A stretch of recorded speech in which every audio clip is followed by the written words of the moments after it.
Filipenses 3, de 12 a 17, diz assim a sua palavra: não que eu o tenha já recebido ou tenha já obtido a perfeição, mas prossigo para conquistar aquilo pelo que também fui conquistado por Cristo Jesus.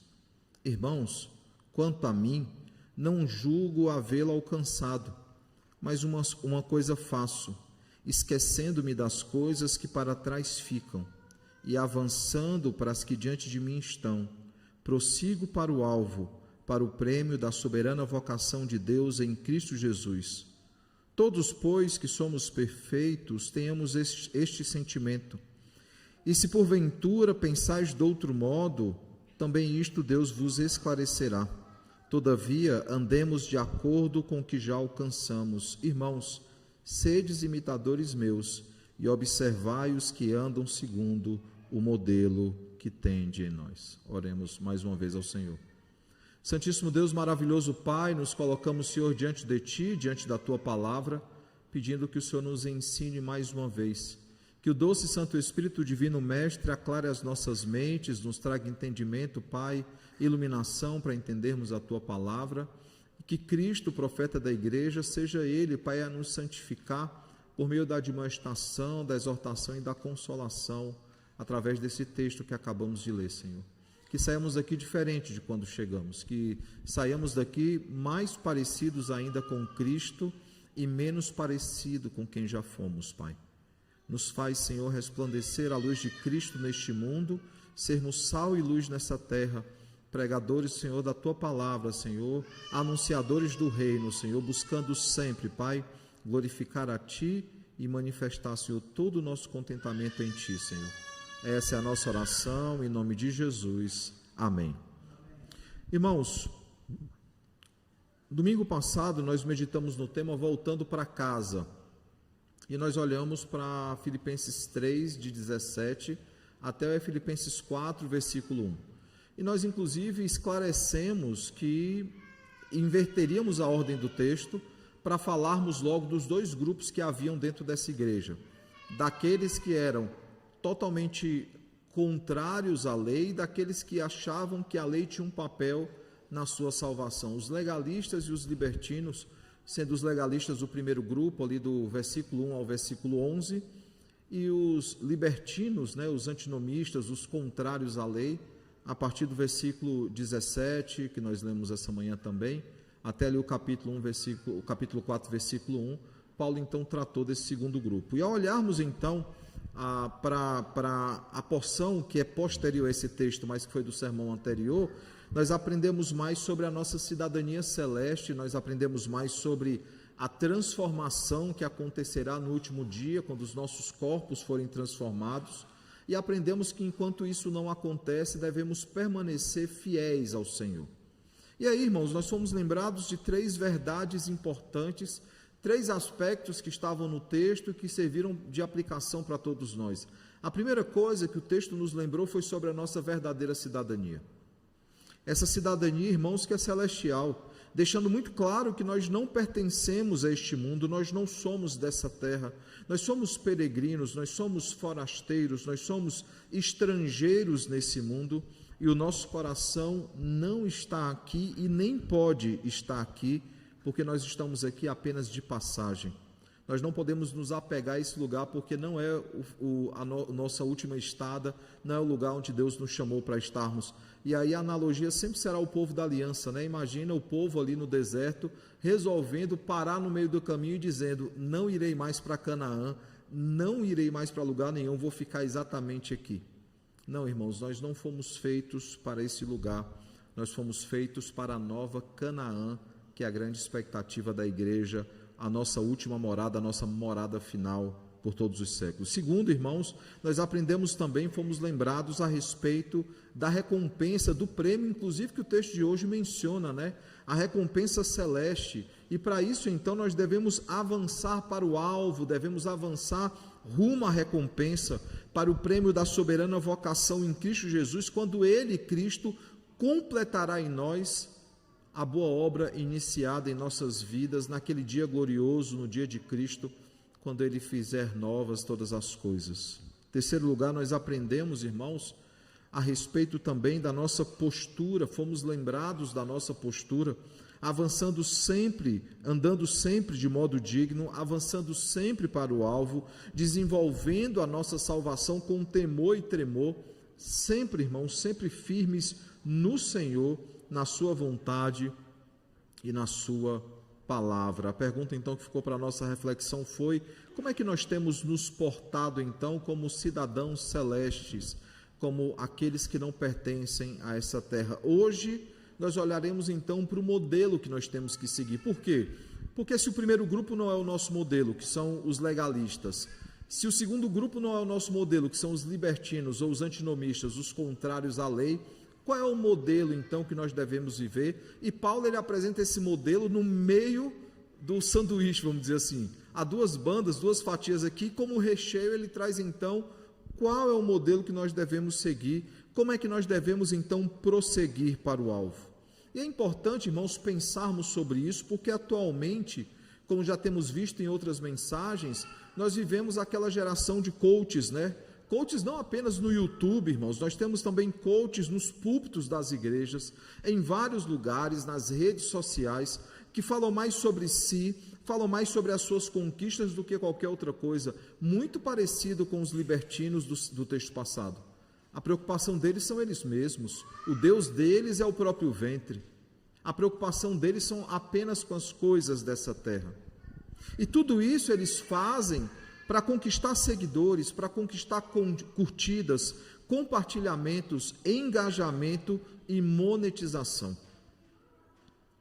E eles falam de tudo, irmãos, de tudo, menos da pessoa e da obra de Cristo. Mesmo que aparentemente eles desejem falar sobre isso, que eu não acho que seja verdade, ou eles façam divulgação que falarão sobre isso, até mesmo falando aí de cafés, né? E quem conhece o livro sabe da referência que eu estou fazendo, né? É um livro que você fuja dele, irmãos. Há livros teológicos bem melhores, né, do que tomar um café com Deus, né? Você tem que ter uma vida com Ele.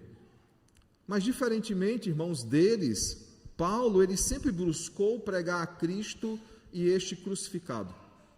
Ele sempre buscou, irmãos, pregar a pessoa e a obra de Cristo, e ele buscou fazer isso, irmãos, sem ostentação de linguagem ou de sabedoria. Lembrando que Paulo, ou ele era o homem mais bem preparado daqueles dias, ou um dos melhores entre todos daqueles dias. Um excelente teólogo, um grande expositor, criado aos pés de Gamaliel, alguém que era debatedor assíduo, inclusive forte, bem preparado para isso, inclusive debateu ali com os estudiosos no Areópago. Ele é alguém que era muito bem preparado, irmãos, mas ele não fez uso de uma linguagem robusta, ele não fez uso da sua própria sabedoria, não, irmãos. Ele desejava pregar apenas a Cristo e esse crucificado, porque ele desejava que a fé dos coríntios não fosse depositada, não se apoiasse em sabedoria humana, e sim no poder de Deus. Essa foi e sempre será a preocupação da igreja, que a fé daqueles que são alcançados pelo Evangelho não esteja baseada em sabedoria humana, mas no poder de Deus, como o próprio Paulo diz lá em Romanos 1, 16 e 17, que esse poder de Deus, o Evangelho, transforma aqueles que foram eleitos de antemão. E veja, irmãos, que ele inclusive diz que fazia isso, ele pregava a palavra de Deus com temor e com tremor, sabendo, irmãos, a responsabilidade de anunciar a palavra do Senhor. E é um desafio, irmãos, para todos nós, não aqueles apenas pastores, docentes, que anunciam a palavra de Deus nos púlpitos, mas aqueles também que anunciam a palavra de Deus no local de trabalho, aqueles que estudamos, entre os nossos vizinhos, familiares, amigos. Nós devemos pregar essa palavra com temor e tremor, tendo a verdadeira mensagem do Evangelho em nossos lábios. E o capítulo de hoje, irmãos, Filipenses 3, ele nos apresenta então o modelo, o padrão para a igreja do Senhor. E lembremos, irmãos, mais uma vez, haviam dois extremos dentro dessa igreja, aqueles que eram os legalistas, ao qual Paulo diz que nós devíamos ter cautela, né? Acautelai-vos dos cães, dos maus obreiros, dos da falsa circuncisão. Esse grupo, eles achavam que a salvação dependia totalmente deles, totalmente das suas obras, que essa salvação ela era meritória. Ao mesmo tempo, tínhamos um segundo grupo, os libertinos ou os antinomistas, que vimos no domingo passado, que eles eram totalmente contrários à lei e achavam que se a salvação era pela graça, eles poderiam viver de qualquer jeito, eles poderiam aproveitar os prazeres desse mundo, porque no final, Deus sendo gracioso, Ele os salvaria de qualquer jeito, irmãos. E aí talvez a pergunta diante desses dois modelos seja: qual é a moderação nesse tema? Qual é o grupo que eu devo seguir, ou que turma eu deveria estar? É justamente a turma apresentada hoje, essa manhã, no grupo do meio aí, que são aqueles que entendem que foram salvos pela graciosa obra de Cristo e que são chamados sim a manifestar boas obras, mas não como meio de salvação, mas como manifestação de salvação e meio de santificação.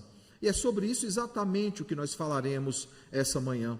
Olhando então especificamente para o texto de hoje, irmãos, nós veremos como é que os cidadãos dos céus, eles vivem, como apresentado no capítulo 4, verso 1, quando ele diz: portanto, meus irmãos, amados e muito saudosos, minha alegria e coroa assim amados, permanecei deste modo firmes no Senhor. Como é que a igreja ela permanece firme no Senhor?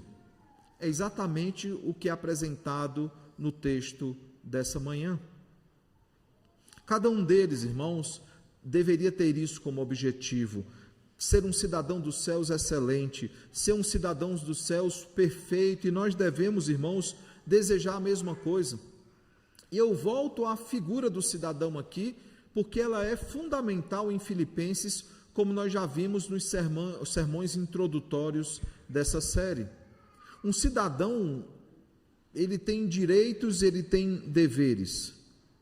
E é importante lembrar disso, irmãos, porque todos querem os direitos, mas esquecem que no pacote existem também deveres.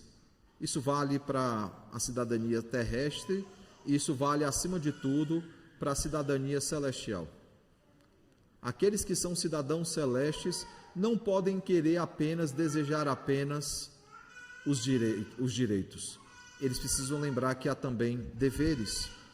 E ao escrever então, irmãos, aos Filipenses, nós já vimos isso no capítulo 1, versículo 27, ele fala sobre vivermos de modo digno.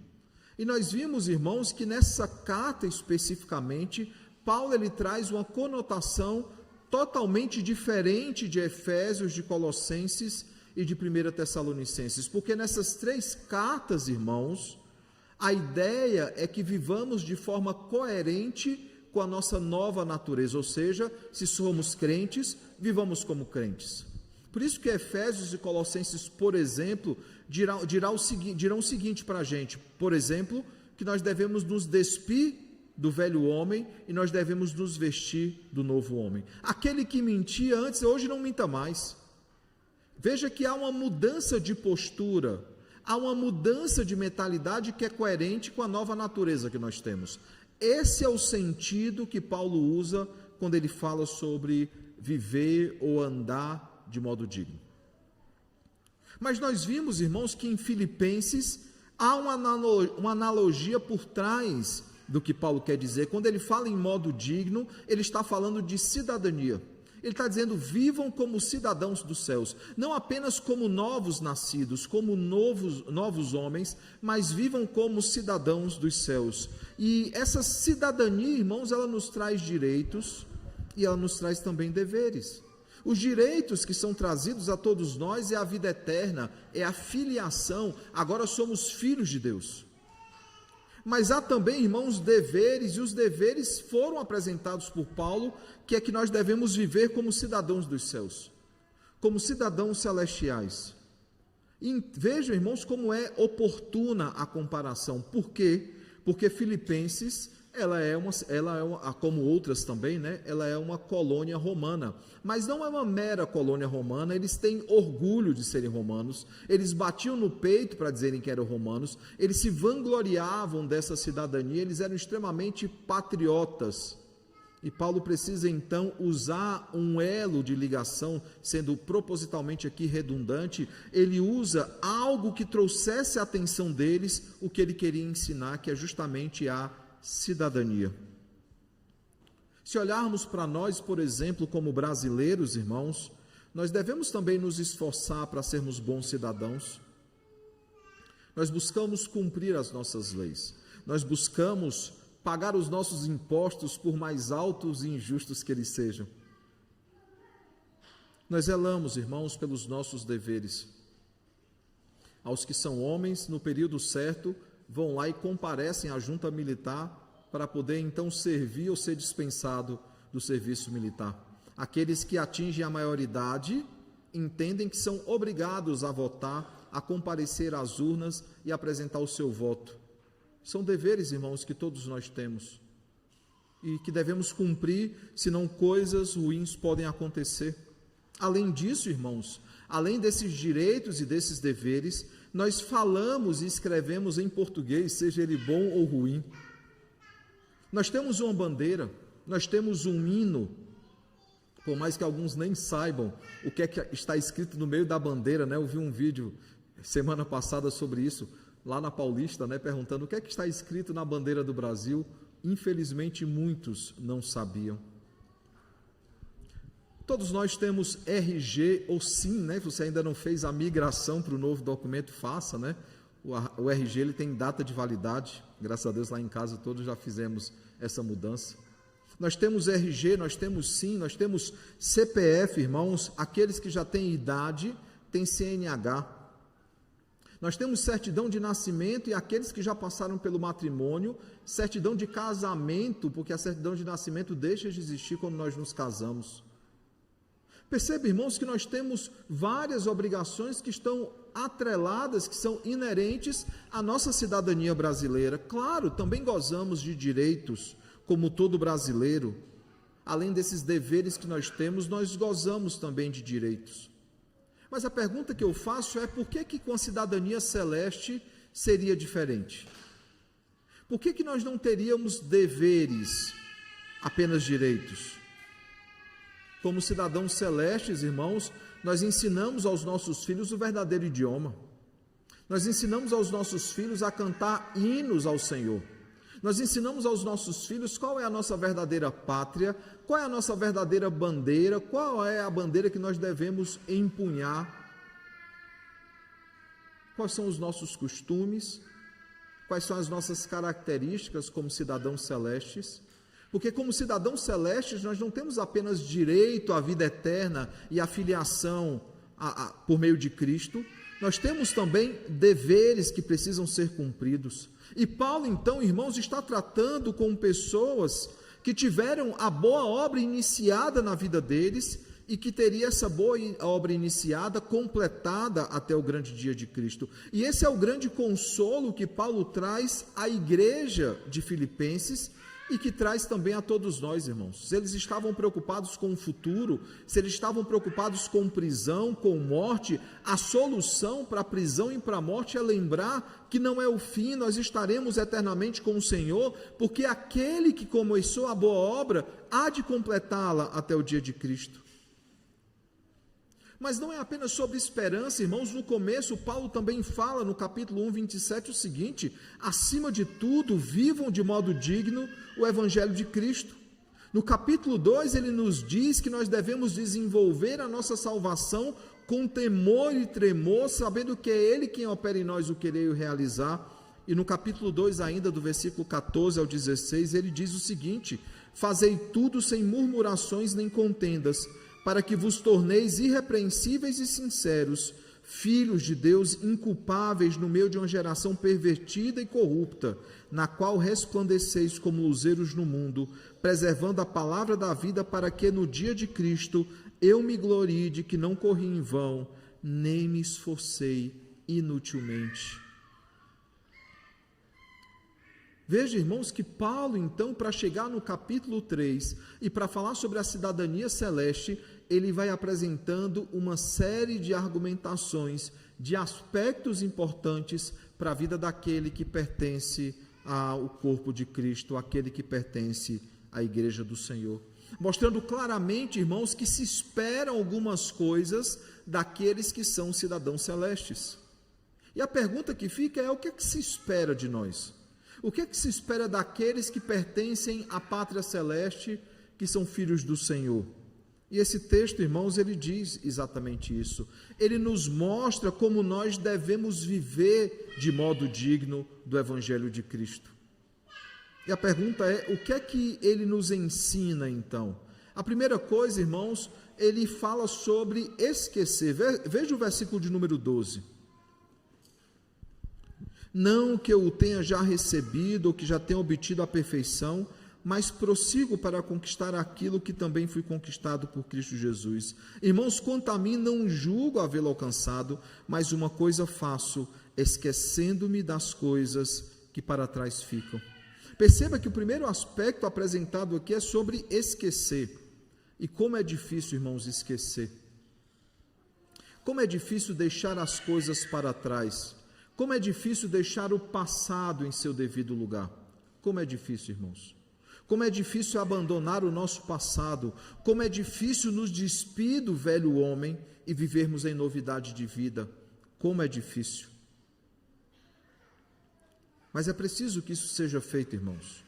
É preciso, como o autor aos Hebreus nos diz, é preciso nos desembaraçar do peso e do pecado que tenazmente nos assedia, olhando sempre para o autor e consumador da nossa fé, Cristo Jesus, Hebreus 12, 1 e 2. A ideia de nos desembaraçar do peso e do pecado que tenazmente nos assedia é que essas coisas nos impedem de correr corretamente. E lembre que o texto está falando, irmãos, sobre estarmos cercados por grande nuvem de testemunhas, uma analogia aí, uma citação, aos heróis da fé que compõem um estádio e estão na expectativa de que corramos também a nossa carreira, como eles correram a deles. Mas há coisas que nos atrapalham nessa corrida, irmãos, e o pecado, o peso e o pecado que tenazmente nos assedia, eles nos impedem de correr perfeitamente essa maratona que nos está preparada. Por isso, irmãos, para que corramos com perseverança, é necessário que deixemos o nosso passado para trás e vivamos em novidade de vida. É necessário, irmãos, que abandonemos as coisas de antes. É necessário que deixemos para trás aquilo que não agrada ao Senhor, que não alegra ao Senhor. Não é à toa que Paulo, também escrevendo aos Coríntios, e eu me refiro também em relação a Filipenses, porque há uma discussão de quem é o autor de Hebreus. Alguns entendem que Paulo, outros entendem que talvez Lucas. Eu prefiro entender que os dois escreveram juntos, talvez aí a duas mãos, porque Calvino entendo que apresenta argumentos muito fortes e muito bons para não ter sido apenas Paulo o autor aos Hebreus. Mas Paulo, escrevendo aos Coríntios, na segunda carta, no capítulo 5, versículo 17, ele diz o seguinte: e assim, se alguém está em Cristo, é nova criatura, as coisas antigas já passaram, eis que se fizeram novas. Se de fato pertencemos ao Senhor, irmãos, nós precisamos esquecer das coisas que para trás ficam. Nós devemos, irmãos, de fato deixar o nosso passado em seu devido lugar. Aquele que mentia não minta mais, aquele que enganava não engane mais, aquele que vivia de forma dissoluta não viva mais assim. É isso que o Senhor nos ensina por meio da sua palavra. Lembrando sempre, irmãos, da obra que Ele fez em nós. A obra que Ele fez em nós é que possibilita, que dá a certeza de que essas coisas de fato ficarão para trás, porque deixar o passado para trás, por mais que cooperemos nessa obra, não é mérito nosso. O nosso passado só pode ficar para trás, porque Cristo, Ele morreu em nosso lugar, Ele se fez justiça em nosso lugar, Ele começou em nossas vidas a boa obra que será completada no dia glorioso. Esquecer, irmãos, é uma das palavras-chave desse texto. Deixar o passado em seu devido lugar. Avançar, irmãos, ele fala sobre avançar. No versículo 13, ele diz o seguinte: irmãos, quanto a mim não julgo havê-lo alcançado, mas uma coisa faço, esquecendo-me das coisas que para trás ficam e avançando para as que diante de mim estão. A palavra avançar, o verbo avançar aqui, irmãos, ele também é fundamental. É fundamental, irmãos, olharmos para o futuro. É fundamental nos lembrarmos, irmãos, que o nosso alvo é a nossa pátria celeste. E esse versículo, então, ele nos chama para olhar para frente, olhar para o futuro, não apenas com esperança e grande expectativa, mas sabendo, irmãos, que para toda história existe um desfecho, toda corrida tem uma linha de chegada, e nessa linha de chegada, irmãos, há um prêmio, uma recompensa para todos nós, que é o prêmio da soberana vocação em Cristo Jesus. Nós prosseguimos, nós corremos, nós avançamos. O texto de hoje, irmãos, nos desafia a avançar em busca da perfeição. Lembrando que Paulo diz que o instrumento dessa perfeição é a palavra de Deus, porque toda a Escritura é inspirada por Deus e útil para o ensino, para a correção, para a repreensão, para a educação na justiça, a fim de que o homem seja perfeito e perfeitamente habilitado para toda boa obra.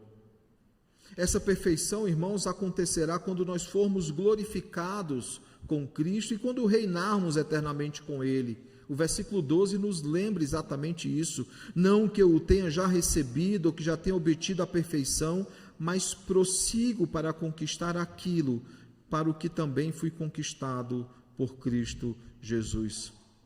Só que, irmãos, enquanto isso não acontece, nós seguimos sendo aperfeiçoados, como o versículo 13 nos diz. Esse é o objetivo da nossa vida, esse é o objetivo da nossa existência. Todo o nosso planejamento, ele precisa estar focado nisso. Aquela lista que nós fazemos do que nós esperamos realizar durante o ano, esse deve ser o item de número 1.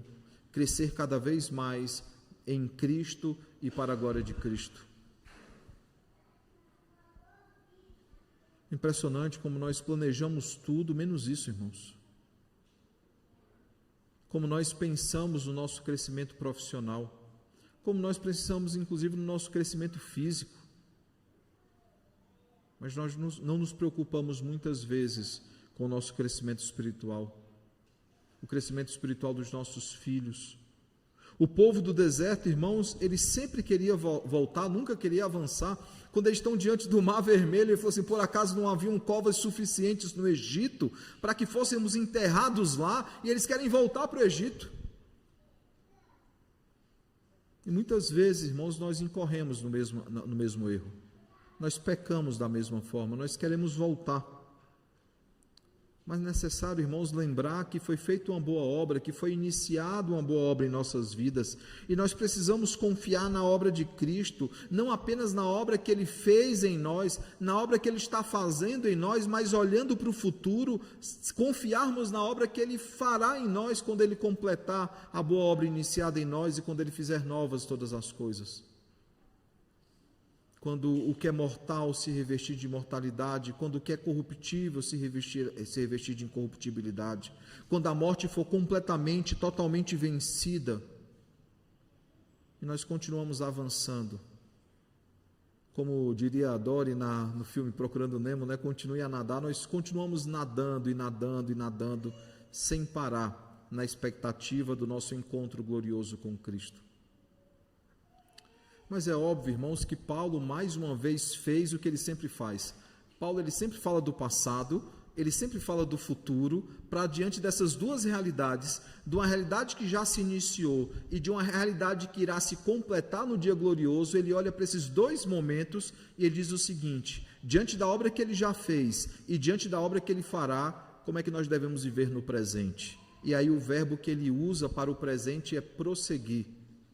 Prosseguindo para o alvo, para o prêmio da soberana vocação de Deus em Cristo Jesus.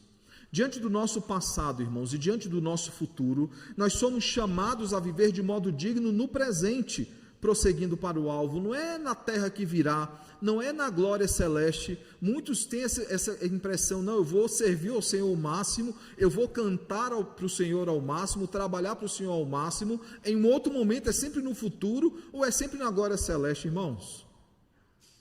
É aqui que nós começamos a glorificar o Senhor.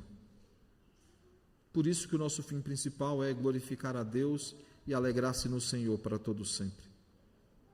Por isso que Paulo constantemente ele faz esse exercício cronológico conosco. Por exemplo, Efésios 2, de 1 a 10, ele faz o mesmo exercício cronológico, quando ele fala que nós estávamos mortos em nossos delitos e pecados, quando nós éramos por natureza filhos da ira, que o Espírito que atua nos filhos da desobediência também já atuou em todos nós.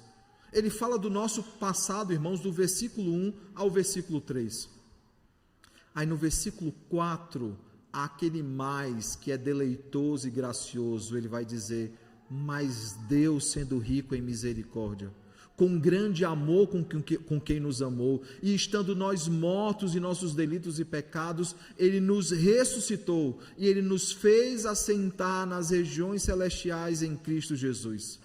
Nenhum de nós ainda foi ressuscitado no último dia, nenhum de nós ainda de fato assentou nas regiões celestiais, mas Paulo aponta para um futuro que é certo, porque aquele que prometeu é fiel para cumprir. E aí ele olha para a obra, ele diz: não é mérito de vocês essa obra, não é mérito de nenhum de vocês, porque a fé e a obra é operada por Cristo em nossas vidas. E aí no versículo 10 é como se ele dissesse: e então, diante desse passado e desse presente, como é que nós devemos viver? Ele vai dizer: pois nós somos feitura dele, criados em Cristo Jesus para as boas obras, nas quais Deus de antemão nos preparou para que andássemos nelas. É a mesma coisa, irmãos. Ele fala do nosso passado, de quem nós éramos pecadores, condenados ao inferno.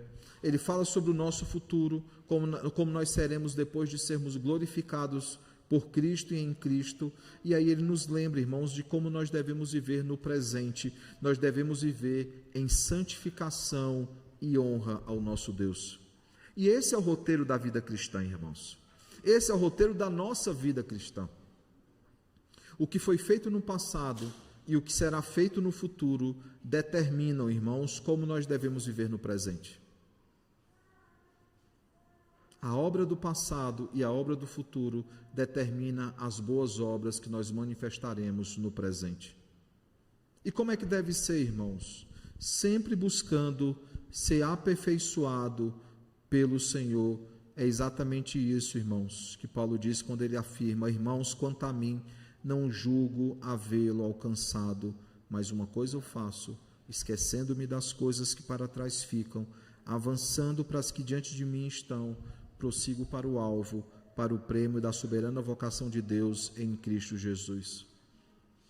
Se olhando para o passado, irmãos, nós somos chamados a lembrar da boa obra que Ele fez em nós, e ao olharmos para o futuro, nós somos chamados a confiar na obra que Ele fará em nós, irmãos. No presente, nós somos chamados a crer que Ele está completando a boa obra que Ele iniciou nas nossas vidas e que será completada no dia de Cristo.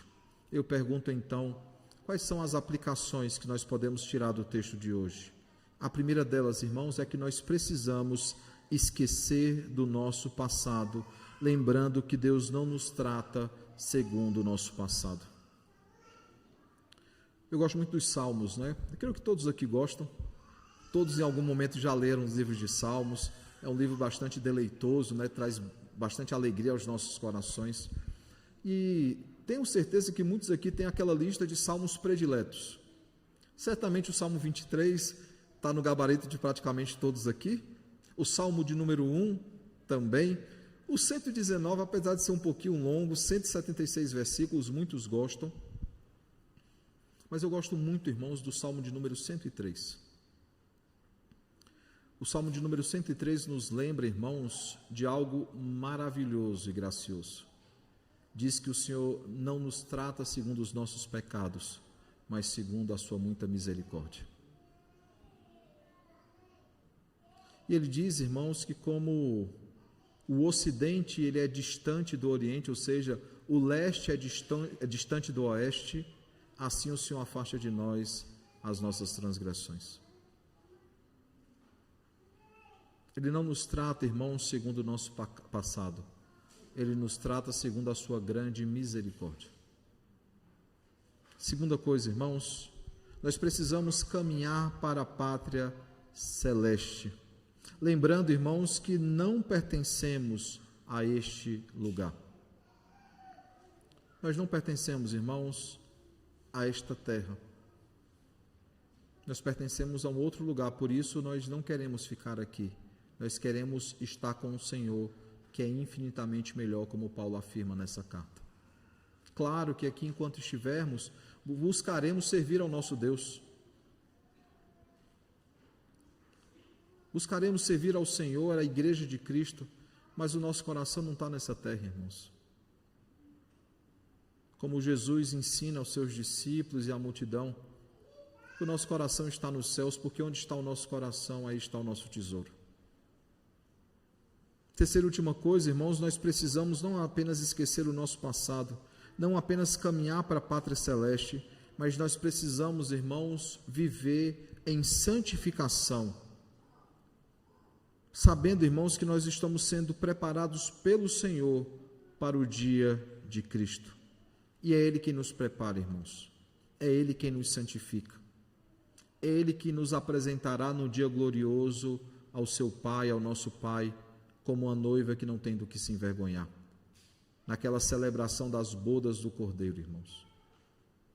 O Senhor está nos preparando para o dia glorioso. Ele está nos moldando como um oleiro molda um vaso. Quando necessário é, Ele quebra e faz de novo.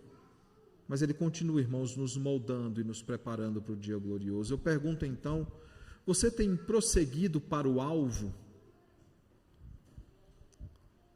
Você tem esquecido do passado, você tem olhado para o futuro e no presente sempre prosseguido para o alvo, irmãos?